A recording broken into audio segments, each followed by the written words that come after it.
We have 45 years here of events. I'm at Peg Oaksenrider's house, and we're sifting through piles of Snowdown pamphlets and newspaper clippings.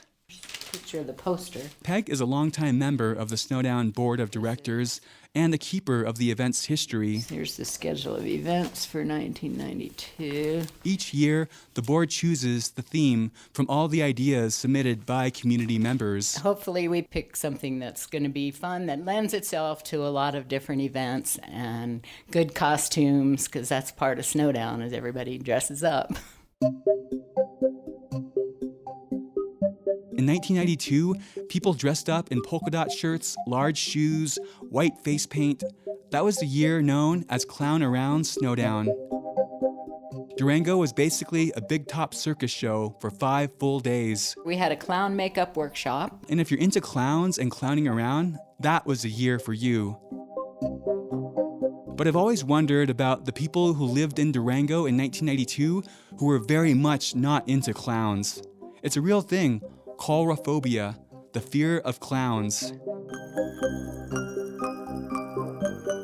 I had some pretty bizarre looking baggy maternity clothes in my closet, and they were really ugly, and that was basically what I wore. Back then, the organizers weren't thinking about those with an aversion to clowns. I talked to several longtime leaders of the Snowdown crew, and they all remember the event in purely positive terms.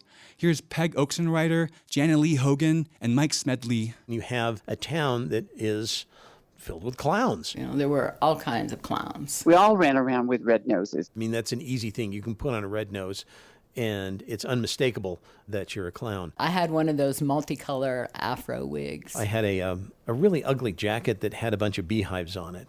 I had a mustache, too. What the hell was I thinking? Big floppy shoes on some people and giant clown combs and wigs and squirting flowers. Colorful ruffled collars on shirts. I was walking down the street and I saw these tourists that just happened to be here. They're just looking around and they see all these clowns. And they said, "This town is filled with clowns."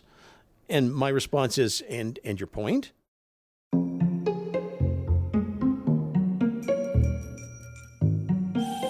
Imagine Main Street restaurants overflowing with clowns of all kinds. Clowns in the supermarkets and at the gym lifting weights.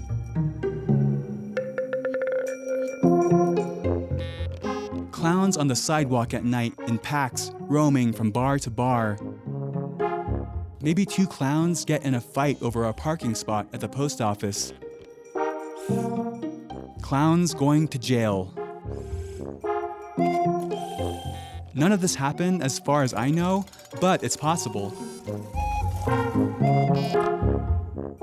Still, organizers like Mike Smedley remember good, wholesome fun, with the occasional slightly weird edge.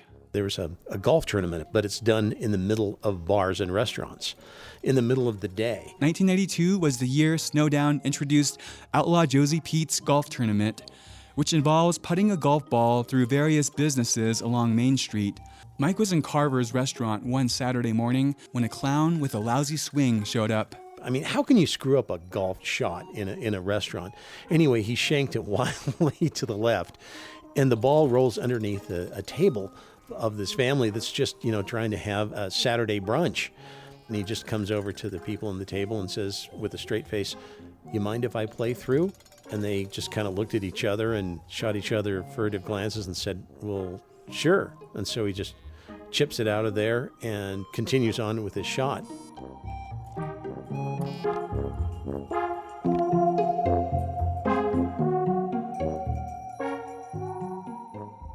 The idea for Clown Around Snowdown came from Rick Armstrong, who became obsessed with clown makeup at a rodeo in Missouri. It was a rodeo clown who got his hooks into Rick. And one of the clowns that was in the arena with the animals and the riders had an especially good makeup. He had blended colors together. It wasn't just red lips and big eyes. I mean, this young man had really taken some time to put his makeup together. After that, Rick started taking clown makeup classes. Wigs and hats and costumes, blending the face makeups and how to make a red into a pink, where to put things on the face to accentuate parts of the face. Rick thought a clown theme would be perfect for Snowdown, and the other organizers agreed. It was a great theme that any numbers of people of all ages could become involved in.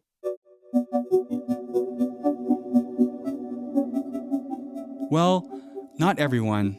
In a multi-year survey documenting American fears, academics at Chapman University found that fear of clowns hovers somewhere between 5 and 8%. That's not a huge number, but it's not negligible either. Other studies have looked into why. One reason is that clowns can be unpredictable. Another, you never know what a clown is thinking. And then there's the face makeup. Can you really trust someone who conceals their identity that way? I have no recollection of anybody expressing concern. I asked Rick Armstrong whether he'd considered clown phobia back in the early 1990s. I'm glad that you brought that up. In my recollection, that was really before the fear of clowns began to take hold, and none of that negativity was even mentioned. Maybe the early 90s were a different time. Maybe pop culture hadn't zeroed in on scary clowns with sharp knives yet. Or maybe everyone with a clown phobia in 1992 hit the supermarket, stocked up on a week's worth of provisions, and went into lockdown. As far as I can tell, none of these people were friendly with the Snowdown organizers. I think the era was different than it is today. And this was before clowns were scary. At that point in time, people loved Ronald McDonald. It was much simpler times back then. It was the before times.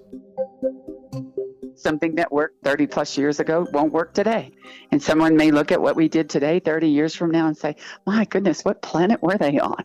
In 1992, we were on planet Snowdown, surrounded by clowns. They're a fascinating part of human history. They appear in the mythologies of many cultures. They're walking contradictions, clowns.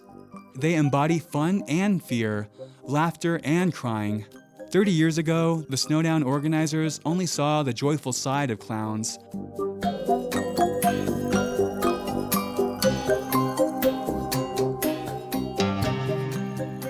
But looking back, for a fraction of locals and tourists, Clown Around Snowdown might be the edgiest year in the festival's history.